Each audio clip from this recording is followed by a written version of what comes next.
পাবনার লতিফ টাওয়ারের দ্বিতীয় তলায় গ্রিন টাচ কসমেটিক্সের স্বত্বাধিকারী মোহাম্মদ সোহান আলীকে তুচ্ছ ঘটনার জের ধরে মারপিটের ঘটনা ঘটেছে। হঠাৎ ঘটে যাওয়া এই ঘটনা শহর জুড়ে চাঞ্চল্য সৃষ্টি করেছে। প্রকাশ্যে আসা সিসিটিভি ফুটেজে দেখা যায় গ্রিন টাচ কসমেটিক্সের মালিক মোহাম্মদ সোহান আলীকে দোকানের সামনে দাঁড়িয়েই ঘিরে ফেলে 10 থেকে 15 জনের একটি দল। মুহূর্তেই কথা কাটাকাটির জেরে শুরু হয় মারধর, টানা হ্যাচড়া, ঘুষি, লাথি। অসহায় সোহান আলীর আর্তচিৎকারে স্তব্ধ হয়ে যায় পুরো মার্কেট।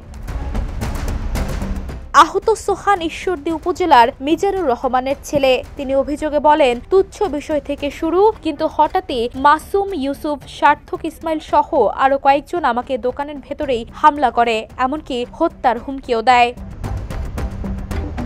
ঘটনার সময় আশেপাশের দোকানিরা এগিয়ে আসলে হামলাকারীরা দ্রুত পালিয়ে যায়। পরে গুরুতর আহত অবস্থায় সহকর্মীরা সোহানকে উদ্ধার করে পাবনা 250 শয্যার জেনারেল হাসপাতালে ভর্তি করেন। পুলিশ জানিয়েছে, অভিযোগ পাওয়া গেছে। সদর থানার ওসি সঞ্জয় এ ঘটনায় বলেন, ঘটনাটি গুরুত্ব দিয়ে তদন্ত করা হচ্ছে। দোষীদের বিরুদ্ধে আইনগত ব্যবস্থা দ্রুতই গ্রহণ করা হবে।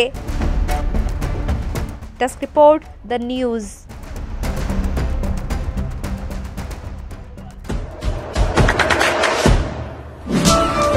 দেশে দেশে সবার সাথে দ্য নিউজ।